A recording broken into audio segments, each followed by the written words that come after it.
السلام عليكم أحبتي المشاهدين، ما زلنا مستمرين وإياكم في تغطية أربعينية الإمام الحسين، ونحن الآن مع أحد خدام أهل البيت والمواكب الحسينية في طريق يا حسين. السلام عليكم. عليكم السلام ورحمة الله. سيدنا، شلون شفتوا طريق الزيارة الأربعينية؟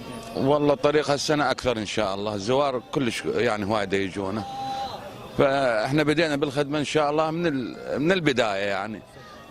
فنخدم إحنا ومستعدين نخدم للأربعينين نوصل وياهم بكل ما نملك يعني. سيدنا، شلون شفتوا يعني هيئة المواكب الخدمة اللي قدموها الزوار؟ احنا بالنسبة لنا للزائر يعني يرتاح من يجي بالموكب مالتنا من الصبح او 24 ساعة مفتوح الموكب، من اكل ومشرب ومنام وحمامات للسبح وملابس، شنو اللي يحتاج الزائر احنا موفرين له ان شاء الله. زين. سيدنا، يعني اكو نصائح دائما نقولها احنا في اداب الطريق واداب زياره الاربعينيه. نعم. خصوصا وهي زياره مخصوصه، زياره الاربعين الامام الحسين، ولها قيمتها ولها مكانتها خاصه عند الشيعه والمسلمين عامه. ماذا تحب او توجهاتكم انتم كاصحاب مواكب للزائرين؟ والله احنا بالنسبه للحسين ماخذيه عبره وعبره، يعني بالنسبه لخواتنا لامهاتنا لبناتنا دائما ننصحن بالحجاب، ننصح شبابنا بعدم يعني النوع من مثل الخفيه بالهذا، الالتزام بالطريق، الالتزام بالنظافه، الالتزام بالنظام، كلها. والامام الحسين عليه السلام مدرسه، يعني من عنده نتعلم، كل سنه نزيد التعلم. نعم.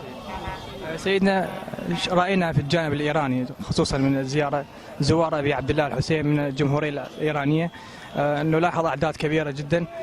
كيف تعاملكم مع هذول الزوار؟ والله احنا اكثر من مترجم حاطه بالموكب، يعني بالنسبه لهذا اللي يحب يبات مثلا عندنا هنا بنفس الموكب يبات، واللي ما يحب بيوتنا كلها مفتوحه، نساء وزين شيء يريدون يجون بعد بقد ذولا 10 مرات نقلم على رؤوسنا، لان ذولا يعني بس مو بس خطار جايين لزياره الحسين، واحنا نريد نبين كرم ابا عبد الله الحسين، احنا خدامه نخدمه ونبقى الاخر نفس بينا نخدم احنا. سيدنا، كيف تعاملكم مع الجهات الامنيه والقوات متعاونين الحمد لله والشكر، نتعاون وياهم، كل شيء اللي يطلبوه من عندنا احنا ننفذه. ما هي الخدمات يعني الخدمات الموجوده في داخل الموكب، يعني الخدمات الصحيه، هل يوجد لكم يعني الخدمات اولا الصبح ريوق، بين الريوق والغداء همات اكلات تصير، الظهر غداء، العصر موجود اكل، بالليل مبيت، اضافه الى هذا يجينا مثلا زائر متاخر ما متعشي نسوي له عشاء من جديد. قلت لك شنو اللي يحبوه هم الزوار، احنا مريحيهم لاخر درجه. سيدنا، انت كخادم الامام الحسين ان شاء الله، لو كان الامام الحسين الان بجانبك ما الذي تقول له؟ ما شو اقول، عبد الله الحسين جاء عليه من وقتي على ذكره، احنا نطلب شفاعته للحسين، وكلهم ذول الزوار يعني كلهم ذول الخدم هم يطلبون شفاعه الحسين، نسال الله ان يقبل من عندنا ولو شيء بسيط نقدم احنا للحسين. الله يوفق، الله يحفظكم، رحم الله والديكم، حياك الله.